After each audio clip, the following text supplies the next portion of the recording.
So mga ka-TH, so dito tayo sa area. Nagkaroon tayo ng survey. So pinasurvey tayo sa area nito. Yung mga bato na pinasurvey sa atin. At saka doon sa taas, may sinurvey tayo doon. At saka itong bato na to. So, itong bato. So, nagpasurvey tayo sa area. Wala tayo lang gamit. So, palpak mga ka-TH. So, wala klarong area.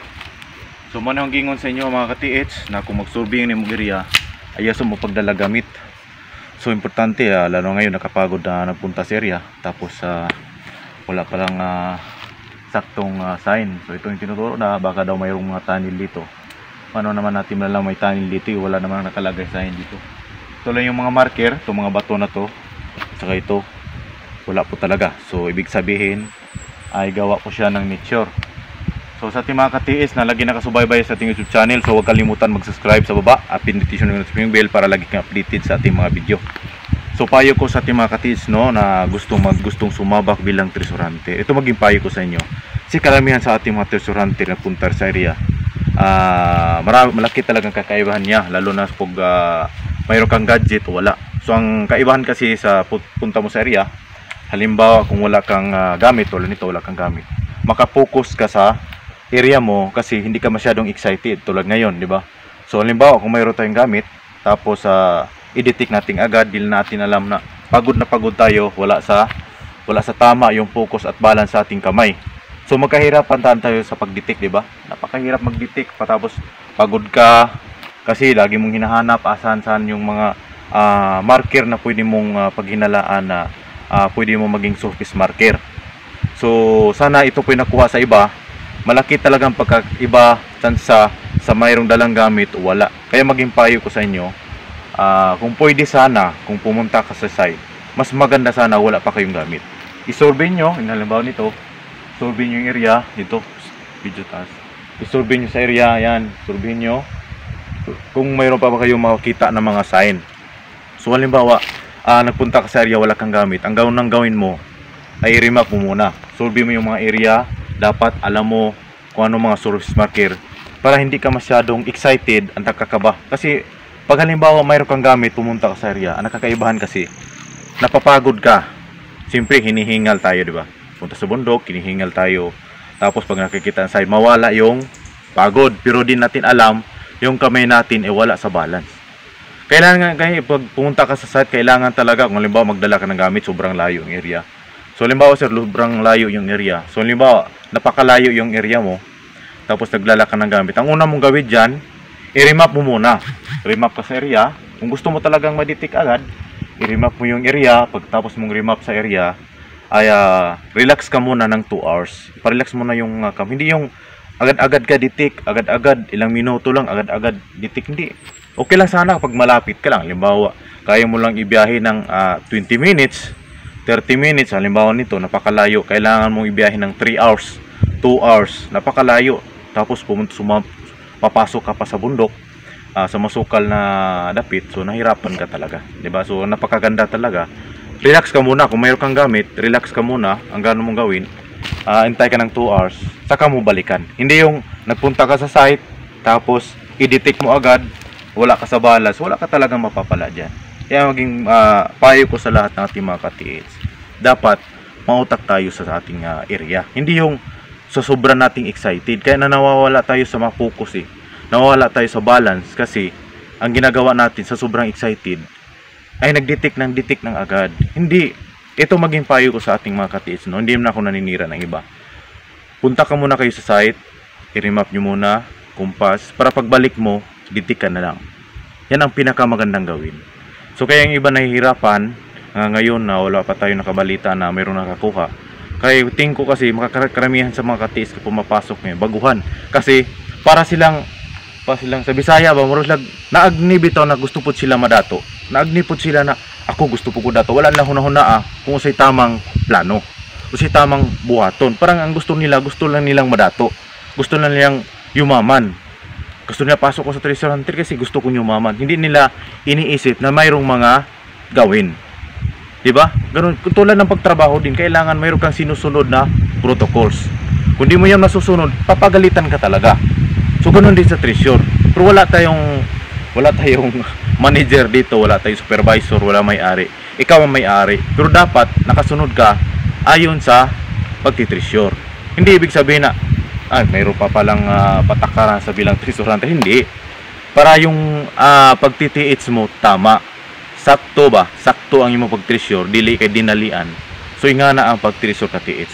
So yung maging payo ko sa lahat, lalo na sa mga bagong tagapanood ng YouTube channel, ito maging payo ko sa inyo, no, mga katiits, no. Mas maganda talaga pag pumunta kayo sa site, halimbawa mga 1 hour, 3 hours o 4 hours, ang gagawin nyo, halimbawa dila whole day yung lakad nyo, ang gagawin nyo, i-remap nyo muna ng area. Kasi pag na ganito, magdetect na tayo, nahihirapan tayo, nawala tayo sa balanse. Bakit? Nakapagod din tayo, yung kamay natin nawala sa balance. Kasi yung iba, hindi marunong humawak ng gadget. Bakit? Sa sobrang excited talaga. Na-excited, parang natatakot, parang sa Bisaya pa ba, nabalaka ba kay maulawan ko sa mga kauban, naulawan ko sa ibang tao, naulawan ko wala ditik. Parang murag kontra gusto ba? Imo nang kaugalingon, dili na nimo tuhuan. Ngano? Sa sobrang excited. Ay maging payo ko sa inyo, halimbawa sa mga area na pinapasukan nyo, i-remap nyo muna. Remap muna, pagbalik, halimbawa kung malayo man, kung halimbawa yung area puntahan mo isang araw, ang gagawin mo dyan, remap mo muna, balikan mo na after 2 hours. Saka mo siya i-detect. Yan ang maganda bilang treasure hunter. Yan ang maging payo ko sa inyo. Kaya karamihan yung iba nangabukya kasi wala sa balance. Nahihirapan na kasi pagod na yung kamay, sa Bisaya pa, kapoy na ba? Kapoy kayong kamot, tapos hindi tik ka dayo, na wala ka na sa imong balanse. So, yan po ang ating gati. So, ito po yung area, pakita natin. So, ito po yung area natin. So, yan, walang kadala-dala. So, mayroon ako nakita dito, pero hindi natin na ibig sabihin, bigyan natin ng pansin. So, yung isang bato na yun sa layo.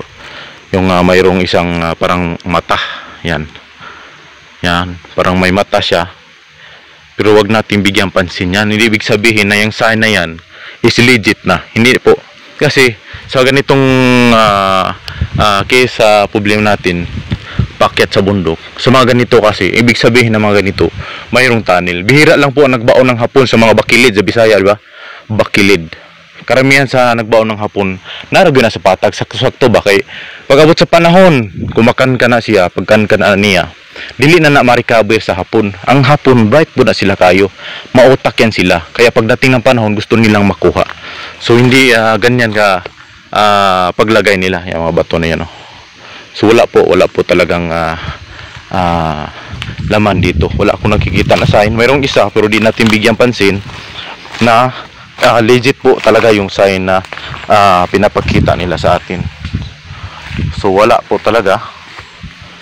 So wala tayo nakikita na kakaiba. Yung payo ko sa inyo, nakapalayo, tapos nakakapagod, tapos wala palang gaganda-ganda. Okay lang sana kung mayroong mga makikita tayong maraming marker. Kasi karamihan sa mga hapon, nagbabaon sila. Minsan mayroong 3 marker, 4, 5. Halimbawa kung Imperial yan, Imperial site, maraming nakakita na ako ng Imperial site. Maraming sign talaga, marami nakapokus sa mga area. Tapos napakaganda yung sign yung Imperial site. So sa mga ganito kasi tunnel, halimbawa kung tunnel, sabi daw tunnel, wala naman kung nakita ka sa ibang tunnel dito. Baka mamaya naguhukay ka ng wala, so nahihirapan ka. So sa ating mga katiis dyan, nanood ng ating YouTube channel, ito yung maging payo ko sa inyo, no? So payo ko sa ating lahat sa nanood ng ating YouTube channel ay lalo na sa mga baguhan na gustong umangat sa buhay, umasinso. Ay kung halimbawa wala ka pang gamit, i-remap mo yung area.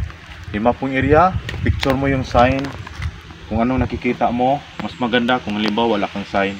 Picture mo muna.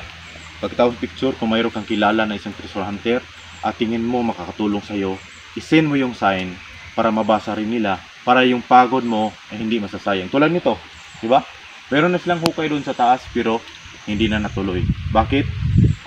Wala po talaga. Umabot na sila ng lalim ba yun? Nakaabot na sila ng lalim, wala po talagang laman. So doon sa taas, so mahirapan na tayong makyat, wala naman tayo nakikita dito. Sabihin nila, ano ba daw ang sadya ng gadget? Bakit tayo bumili ng gamit kung hindi naman natin magagamit? Diba? Yan ang tanong sa iba. Ito maging payo ko sa inyo. Huwag mong iasa lahat. Huwag mong iasa lahat sa gamit, diba? Huwag mong iasa lahat sa gamit. Gusto natin makakuha, diba? Kung gusto mo makakuha, dapat iseryoso mo. Dapat nakatuon ka sa doon sa sign na hinahanap po. Hindi yung nag-umaasa ka lang sa gamit. Kailangan natin yung hukay natin, kailangan natin yung pagod natin, ay may yung effort. Hindi yung naghuhukay lang tayo na dahil sa gamit na yan, na di na atin alam ang lalim. Napaka-importante yung sign na yan kasi napaka-need natin yung gamit, ay yung lalim. Halimbawa nito, o halimbawa lang nito, kung mayroong tunnel, paano natin malaman kung gaano ba kalalim yung deposito? Paano natin malaman, matukoy natin kung paano ba ginawa yung tunnel? Halimbawa, mayroong letter Y dito, ibig sabihin tunnel. So saan ba nakalagay yung deposito? Saan ba tayo maghuhukay? So i-detect natin. So pag-detect natin doon, ano ba ang gagawin natin?